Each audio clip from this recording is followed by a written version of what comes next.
Hi folks, welcome back to another track guide. This week it is Daytona and what changes we have compared to last season. Obviously the GT3 cars have had some changes coming into this new season. They've been quite evident, but they're really clearly evident here at Daytona.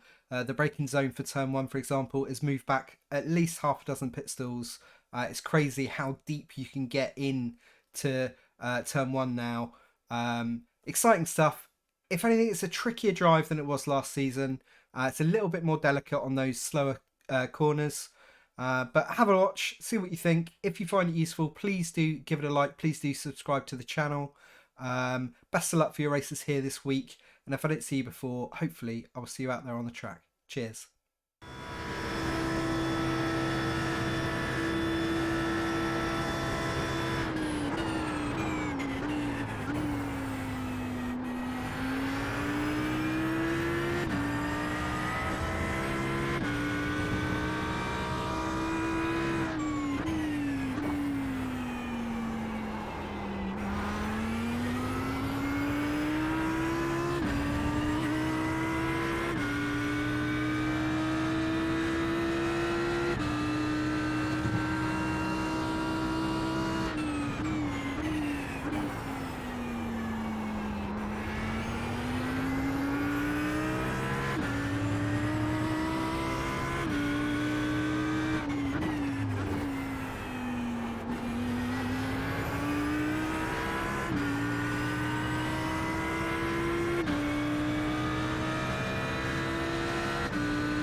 All right, so let's have a look at the breakdown of the 143 here.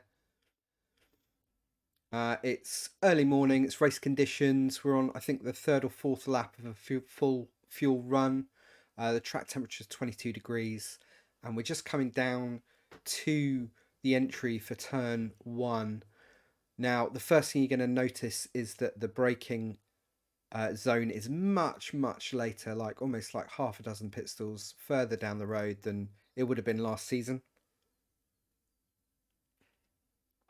So we're looking basically for the end of the white line as it meets the yellow line of the apron, and that is where I'm gonna lay on the brakes, and I'm pointing the car in towards the left hand edge of the track. Super heavy on the brakes, and we're only coming out to about mid-track, and we're starting to come out of the brakes, and we're going to turn in and try and get ourselves nice and tight to the inside. We want to kind of come round right to the edge of the tyre wall there on the left hand side, and you'll notice that I'm really light on the accelerator on the way out. Too much gas there and you're going to lose traction, you're going to spin up the wheels, and you're going to lose a good amount of time. So we're now gearing up for turn 2, and basically after the 100 board, which is really annoying because you can't really see it off to the right hand side of the track, but basically at the last little white line on the track there, we're going to brake super heavily, and we're going to bring it down to second gear.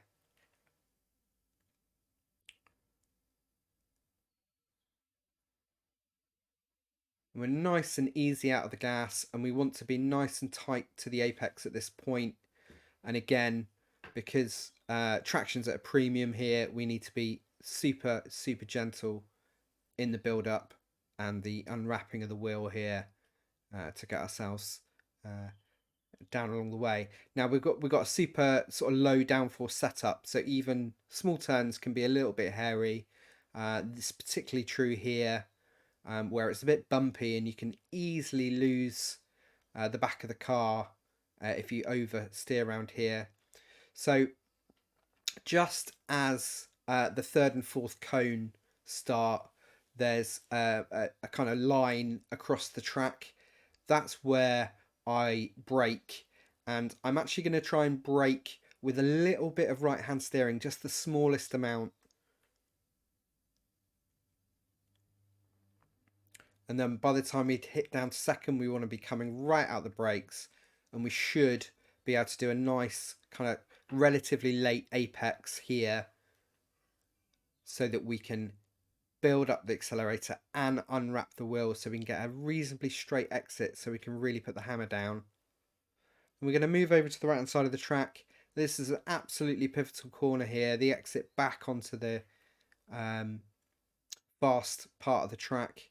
We are going to brake basically just at this access road, and we're going to bring it down to second. We want to keep the car over to the right hand side where that yellow curb is, and we're going to turn in soon after. So we're down to second. We've started our turn in. And we want to be out of the brakes here because we want to be able to get on the accelerator just as we take the inside curb. And it's absolutely vital here that we're super, super gentle. The most gentle on the accelerator. The build up here has to be really gentle. And we need to maintain some left-hand steering. But we're not going to try and keep the car too tight. We are going to let the car track out. Whereas last season we might have held it tighter. We've got slightly different aerodynamics now. We've got slightly different grip at slow speeds. So really the fastest way around here is to let the car track out as we build up the accelerator. And I kind of use the measure of this dotted white line here. If I can get the car to end up in the middle of this white line on exit, then I know that I've done a good job here. So we're going to gun up through the gears, keep the wheel as smooth as we can,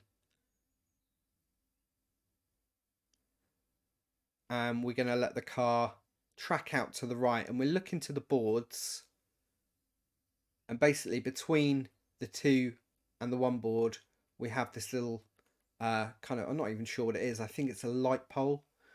That's where I'm going to start my braking, and we want to bring the car down to fourth gear. And due to the changes in GT3s here,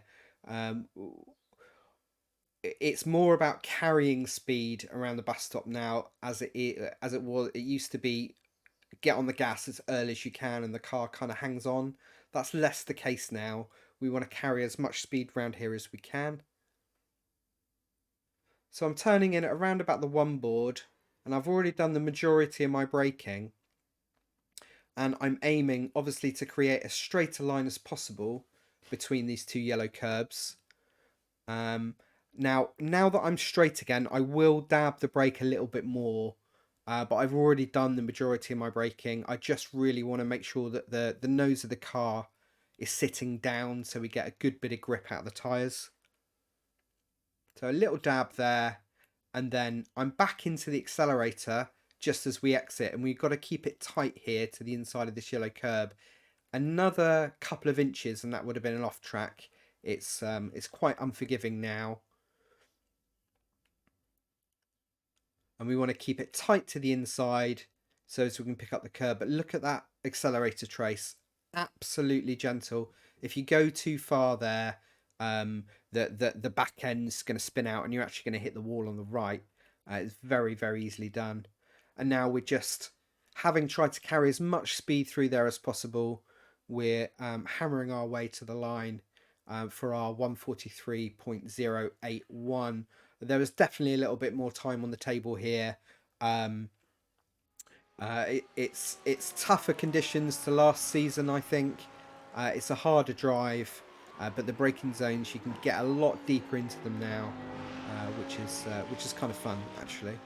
So, best of luck with your racing here. I hope you do really well. If you found this useful, please do give it a like. Please do subscribe. And let us know how you get on with your races in the comments below. Alright guys, have a really good one. I'll see you next time. Cheers.